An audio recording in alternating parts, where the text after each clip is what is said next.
जय श्री राधा रानी सरकार की, जय श्री कृष्ण भगवान की, जय श्री गौरी शंकर जी भगवान की, जय श्रावण मास महत्यम की, जय सदगुरुदेव श्री बंसी वाले महाराज की।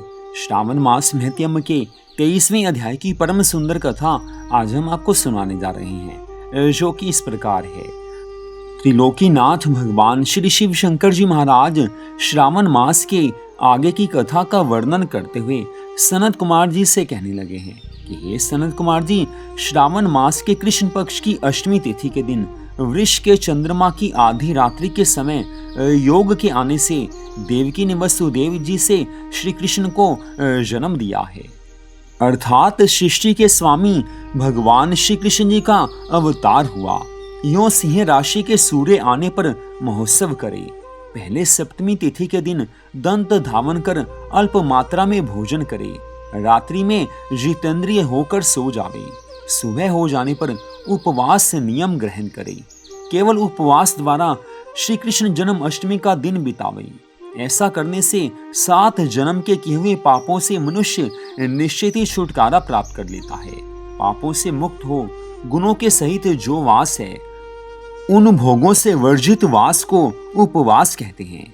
अष्टमी तिथि के दिन विमल नदी आदि के जल में तिलों के साथ नहा लें। तिल सहित स्नान करने से प्रभु की अनंत कृपा मिलती है।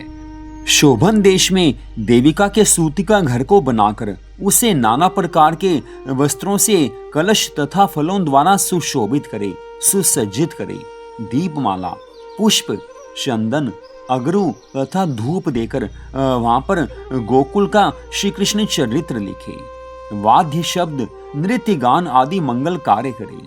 उसके बीच के हिस्से में षष्ठी देवी सहित भगवान श्री कृष्ण जी की प्रतिमा रखे। त्रिलोकीनाथ भगवान श्री कृष्ण जी ने जो चरित्र किए थे, जो उन्होंने परम सुंदर लीलाएं की थी, उससे लिखकर भक्ति के साथ अच्छी प्रकार से पूजन करे। 16 उपचारों द्वारा देवकी आदि के मंत्र से देवकी की पूजा करे। देवकी सहित वासुदेव का, यशोदा सहित नंद का, रोहिणी सहित चंद्रमा का और श्री कृष्ण सहित बलदेव जी का सविधि पूजन करने से मनुष्य सभी मनोकामनाओं को प्राप्त कर लेता है। श्री कृष्ण जन्माष्टमी व्रत 1 करोड़ एकादशी के तुल्य होता है।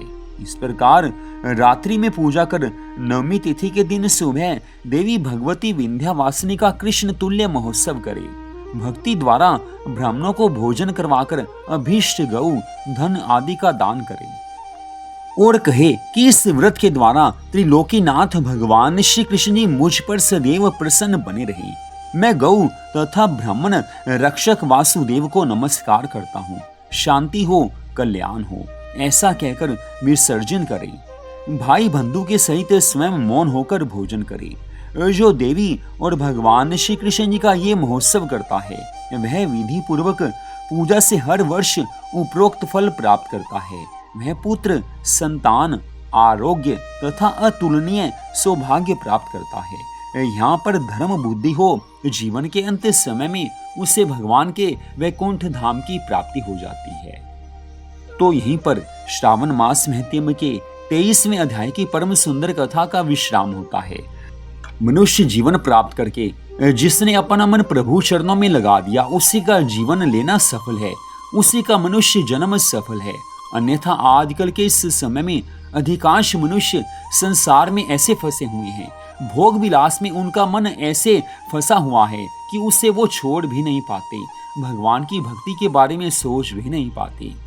इस कली काल में भी जो पूरी श्रद्धा भावना से भगवान की कथा सुनते हैं, भगवान की भक्ति करते हैं, उन पर प्रभु की अनंत कृपा है। क्योंकि भगवान की कृपा के बिना किसी का कथा में मन लगता ही नहीं है। जैसे जैसे हम भगवान की कथाओं को सुनने लगते हैं, भगवान से प्रेम करने लगते हैं, भगवान के चरणों की भक्ति करने लगते हैं, सदा भगवान का स्मरण करने लगते हैं, वैसे वैसे हमारे जो पुराने जन्मों के पाप होते हैं वो नष्ट होते जाते हैं। फल स्वरूप हमारे जीवन में सुख, शांति, आनंद की हमें प्राप्ति हो जाती है और जीवन के अंत समय में भगवान के धाम की प्राप्ति हो जाती है। तो मनुष्य जीवन मिला है तो इसे प्रभु चरणों में लगा देना चाहिए। संसार के सब कार्य करते हुए भगवान को याद रखें तो भगवान बहुत प्रसन्न होते हैं। तो इस कथा को आपने सुना, आप सबका हार्दिक धन्यवाद।